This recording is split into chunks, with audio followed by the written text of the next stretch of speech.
যৌতুকের জন্য প্রাণ দিতে হলো জান্নাতি বেগম নামের এক গৃহবধূকে। শ্বাসরোধ করে হত্যা করা হয়েছে 15 বছরের এই কিশোরী বধূকে। ধারণা করা হচ্ছে তার স্বামী উজ্জ্বল এবং শ্বশুরবাড়ির লোকজন মিলেই হত্যা করেছে জান্নাতিকে। ঘটনার পর জান্নাতিকে হাসপাতালে রেখে পালিয়ে গেছে সবাই। অভিযুক্তদের কাউকে এখনো গ্রেপ্তার করতে পারেনি পুলিশ। কেরানীগঞ্জ থেকে ফিরে আরও জানাচ্ছেন মোজাম্মেল শিশির। মাত্র 10 মাসের ছোট্ট সংসার জীবন শেষ করে চিরদিনের মতো বাবার ভিটায় ফিরে এলেন জান্নাতি। তবে জীবন্ত নয়, নিথর লাশ হয়ে। বিয়ের বয়স না হতেই মাত্র 15 বছর বয়সে জান্নাতি বধূ হয়ে গিয়েছিলেন পাশের গ্রাম সোনাকান্দায়। যাওয়ার সময় পরিবারের সবাইকে যেমন কাঁদিয়ে গিয়েছিলেন, ফিরেও এলেন তেমন করেই। যৌতুকের টাকা না দিতে পারায় প্রাণ কেড়ে নিয়েছে শ্বশুরবাড়ির লোকজন। স্বজনরা অভিযোগ করলেন, বিয়ের পর থেকে জান্নাতির উপর চালানো হতো নানা রকম নির্যাতন।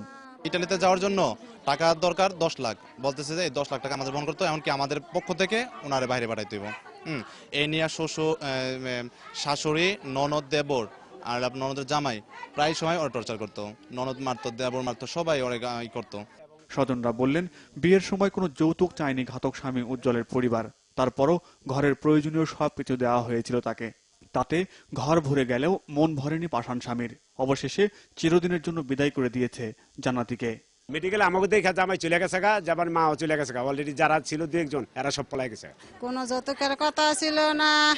ওখান বিদেশ যাইব, ইটালি যাইব 10 লাখ টাকার জন্যে। 2 বার দিছি, একটা ফ্রিজ দিছি, একটা আলমারি দিছি, কিছু ছিল না, কিছু লাগতো না, খালি মাইয়াটা দেন। 2 বছর পর্যন্ত আপনার মাইয়ারে কাম করাইতাম না, সুখে থাকবো গো বাবা। জান্নাতির এই পরিণতি কোনোভাবে মেনে নিতে পারছেন না স্বজনরা। স্বামী উজ্জ্বল, শ্বশুর আর শাশুড়ির কঠোর শাস্তি দাবি করেছেন তারা, যাতে যৌতুকের জন্য আর কোনো নারীকে এভাবে প্রাণ দিতে না হয়। মোজাম্মেল শিশির, বাংলাভিশন, কেরানীগঞ্জ, ঢাকা।